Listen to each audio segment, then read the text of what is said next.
Hoje o assunto é disciplina aqui no Encontro de Pais. Que bom que você está com a gente.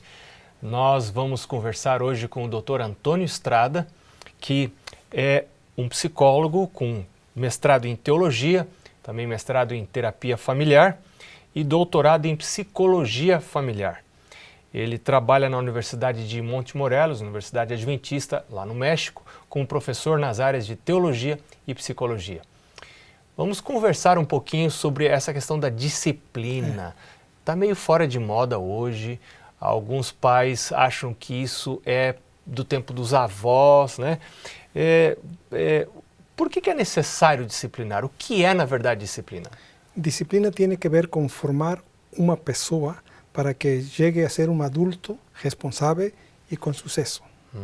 Disciplina vem da palavra discipular. Discipular significa fazer, treinar, convertir um discípulo para que siga meus ensinos. Ou seja, caminho, eu tornar uma pessoa igual a mim. Exato. E a melhor forma é inspirando, sendo um modelo. É a melhor forma de disciplinar. É importante disciplinar porque nós precisamos ajudar as pessoas a ter domínio próprio. Porque disciplina nós geralmente vinculamos a paulada, a castigo físico, a esse tipo de coisa. Para muitas pessoas, disciplina é castigo. São duas coisas diferentes. Quizá o castigo vai ser uma das formas lá longe. Um recurso último, final. Mas falaremos no outro programa disto. Por enquanto, é importante disciplinar porque nós não nascemos sabendo o bem e o mal. Nós não sabemos nascendo o que devemos fazer e não. Temos que ser ensinados. E a disciplina é parte do ensino da vida. Saber como se comportar na sociedade, o que a sociedade, a igreja, a família esperam de mim. E esse é o processo do ensino e parte da disciplina. Então, se o pai e a mãe não fizerem nada, também nada vai acontecer. Não, se acontece. Acontece? Acontece algo, mas ruim. Ruim mesmo. Vira um vagabundo, vira um irresponsável, não faz nada na vida. E se acontece. Qual é a virtude mais importante para desenvolver numa criança quando a gente quer dar a ela disciplina? A primeira lição que uma criança deve desenvolver é o senso de autoridade, a obediência. Ela deve saber obedecer antes de razoar. Antes de raciocinar. Antes de raciocinar, deve saber obedecer. Como é que a gente faz isso? Okay. O primeiro princípio é toda criança deve saber que há uma autoridade. Há uma autoridade no lar, há uma autoridade na igreja. Sempre tem uma autoridade. Sempre. Só que às vezes a autoridade é a criança, né? Infelizmente. E eu já visitei casas que a autoridade era o cachorro. Isso. Então, sempre há uma autoridade. E a criança deve saber que na família, não é ela. Pai e a mãe é a autoridade, não ela. Esse é o princípio, deve ficar aqui bem claro. E na medida que o pai e a mãe fazem desse jeito, a criança sabe, há uma autoridade. E a autoridade é para ser obedecida. Agora, como que a gente impõe essa autoridade? Alguns pais têm dificuldade para impor essa autoridade. Mais que impor é a modelagem. Quando o pai fala certo. E espera que a criança obedeça. Não deve perguntar, sugerir, pedir. E aí, filhinho, você gostaria de comer este... Não está pedindo. É a própria voz. Já as crianças sabem quando o pai está rogando, suplicando. Mas isso não seria tirar a liberdade da criança? Não. A liberdade tem... Eu sei que algumas pessoas pensam. Nenhuma pessoa tem liberdade total, completa. Nenhuma. Verdade. Nenhuma. Você está numa sociedade, vai ter que obedecer regras, parar no sinal vermelho, vai ter que... A única liberdade é eu decido escolher o quê. Essa é a minha liberdade. Porque eu tenho visto alguns lugares, mães ou pais que vão comer em locais públicos, deixar que a criança escolha o que vai comer. Filho, você quer comer salada? Não quero.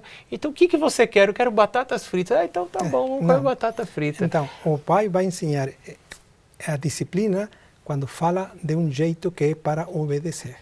Não a sugestão. Não está pedindo, não está suplicando, meu filho, pegue o brinquedo. Não, filho, pegue o brinquedo dali. O próprio tom da voz já vai... Isso faz a diferença, o tom da voz. Então, é assim como nós devemos ensinar obediência, o tom da voz. Sabe, eu tenho pensado, eu tive o privilégio de ter cachorros quando era pequeno. E a maneira como você lida com o cachorro, e o cachorro obedece você ou não, são os princípios mais... Não vamos comparar a criança com um animal, claro, claro. Mas os princípios são semelhantes. Tem pessoas que o animal nunca lhes obedece, porque não aplicam os princípios corretos. Então, se você tinha um animal e o animal não lhe obedecia, você vai ter um filho e o filho também não vai obedecer. O problema não é do animal. Claro que não é do animal. Não, o problema não é do filho. O problema é do pai. Do pai. Como que a gente aprende isso, a ser um pai, uma mãe que tem autoridade? Tem gente que fala, tem mães que falam, os filhos riem. Tem pais que falam, os filhos riem também. Como que a gente aprende isso? Nós temos que saber o que é o princípio da autoridade. Nós temos que saber que Deus nos colocou para guiar a nossos filhos. Não só nesta terra, não só eles serem felizes, bem-sucedidos. Deus nos colocou para que nossos filhos desenvolvam a piedade. Esse é o princípio, santidade. Esse é o princípio bíblico da paternidade, desenvolver a piedade e a santidade. A felicidade vai vir, mas Ou seja, meu primeiro alvo não é buscar o conforto e a felicidade dos meus filhos. Desenvolver um caráter. Desenvolver o caráter. Quando o senhor estava falando, eu estava me lembrando desse livro aqui, que é o livro que nós temos sempre na mão aqui no Encontro de Pais, que é o livro Orientação da Criança. Fala exatamente isso que o senhor está falando aí. Então, os pais, como aprender? Se eles não sabem, se os próprios pais deles não lidaram bem, eu devo aprender, ler, assistir às escolas dos pais, pegar um seminário aqui, pegar um seminário lá, para saber que é uma responsabilidade sagrada. Agora, se um pai, uma mãe não tem assim o dom para disciplinar, ele acha que não tem o dom, será que a escola pode fazer alguma coisa? Pode nos ajudar, dar dicas, treinar, para que nós saibamos como disciplinar nossos filhos. A escola pode ajudar a treinar o pai, mas a escola não vai disciplinar o filho. Pode ajudar-nos. Pode ajudar? Pode ajudar-nos. Por exemplo, uma sugestão que damos para os pais, nós devemos dedicar o maior tempo na disciplina formativa e o menor tempo na disciplina corretiva. A disciplina formativa é o que está permitido e o que está proibido. O que eu espero que meu filho e minha filha façam. Tem que ter regras bem claras, né? Sim, hora de banhar, hora de estudar, hora de dormir. Desenvolver as rotinas. Escovar os dentes, ir na escola, brincar, pegar os brinquedos. Toda essa zona formativa é o que eu espero de meu filho. Agora, o pai precisa ter rotinas na sua própria vida, e a mãe, porque se não tiver rotinas na sua própria vida, como que vai exigir isso da criança? Ela não vai ter hora para escovar os dentes, não vai ter hora para dormir, não vai ter hora para acordar, não vai ter hora para comer, porque o pai também não tem, a mãe também não tem. Então isso fica complicado, fica difícil. Por isso, a disciplina é primeiro uma modelagem. Os pais dormem, brincam, pegam as comidas, levam a louça, a casa está ordenada pelos adultos. Quando que começa esse processo da disciplina? 20 anos antes de eu ser pai. Como assim? Como que é isso? 20 anos, ou seja, com minha própria formação.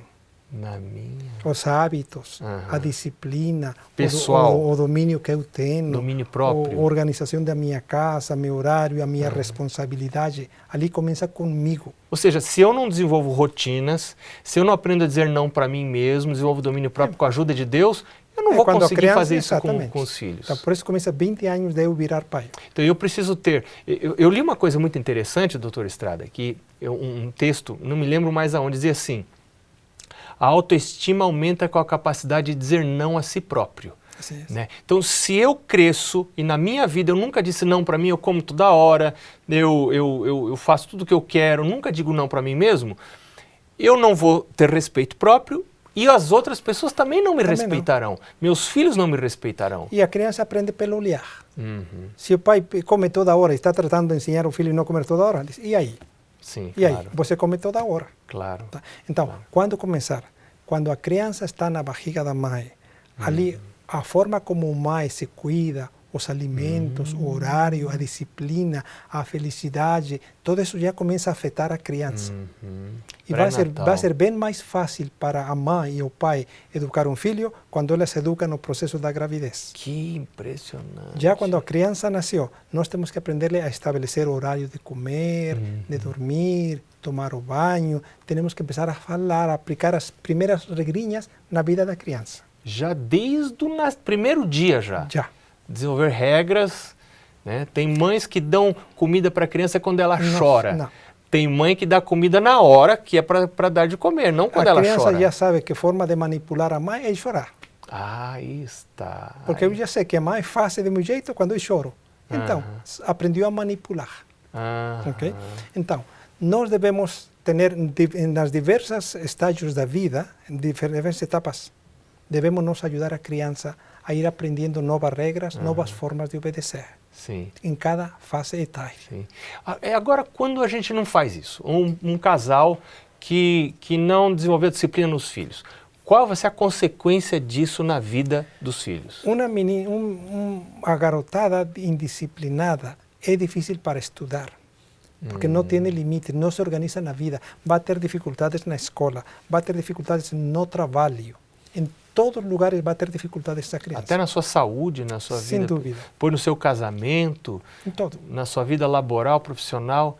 Que coisa. Na verdade, é uma crueldade que nós realizamos contra a criança. Sim. Não disciplinar, não dizer não colocar limites. Então, em cada faixa etária devemos ensinar novas regras, novo sistema de obedecer e depois devemos começar a ensinar por que é bom obedecer. Primeiro é obediência, porque obediência. Obediência é a primeira coisa. Sim. Depois deve saber o porquê deve obedecer. Depois as consequências da desobediência. E assim como se vai treinando uma criança para eles tornar-se um cidadão com sucesso, responsável, que vai partilhar, vai dar algo para a sociedade, não só vai pedir, não só vai consumir. Um cidadão do céu também, né? E sem dúvida, que é o maior alvo da paternidade cristã. Bom, nós já vamos deixar uma palhinha agora para o próximo programa, que no próximo programa vamos falar sobre castigo físico, sobre métodos de disciplina. Entra, não entra, hoje está proibido. É o que falamos da disciplina corretiva, só 20%. Só que a maioria dos países dedicamos o maior tempo a corrigir, porque não formamos. Então, primeiro tem que ser a disciplina formativa. E vai ser depois mais fácil a disciplina corretiva. Agora, só já começando o próximo programa. Se a criança finalmente não obedece, o pai dá ordem com voz firme e a criança não obedece, o que deve fazer um pai, o que deve fazer a mãe? Primeiro, temos que saber distinguir entre uma desobediência, um esquecimento e quando o filho fica com raiva. Temos que saber. Por exemplo, se o filho, às vezes nós damos uma ordem ao filho e ele não estava escutando. Estava ali pegado na telinha e não escutou. E nós chamamos, filho desobediente, agora vai ficar castigado porque desobedeceu. Não é desobediência. Sim. Não escutou a ordem do pai porque ficou ali, pegado na telinha ou brincando. Temos que saber distinguir. Então, e às vezes é uma irresponsabilidade infantil também, derrubou uma coisa sem querer, não merece castigo por não isso. Merece. Né? Mas e quando é uma rebelião, nós vamos ver acho que no próximo programa. Sem dúvida. Né? Então, você fica com a gente, lembra que a gente está voltando no próximo programa, esse programa terminou aqui, mas lembre que nós vamos continuar a falar sobre esse tema de disciplina no próximo programa Encontro de Pais. Mas mesmo esse não acabou para você, porque lembra que agora você vai responder as perguntas que estão no PowerPoint, você pode baixar do nosso site, do Encontro de Pais, discutir com o seu grupo, partilhar as respostas com outro grupo, se houverem outros grupos, e desfrutarem um bom momento, porque há um crescimento quando os pais discutem juntos os seus problemas e as soluções também. Nós vamos ficando por aqui, como eu disse, mas nos vemos no próximo Encontro de Pais.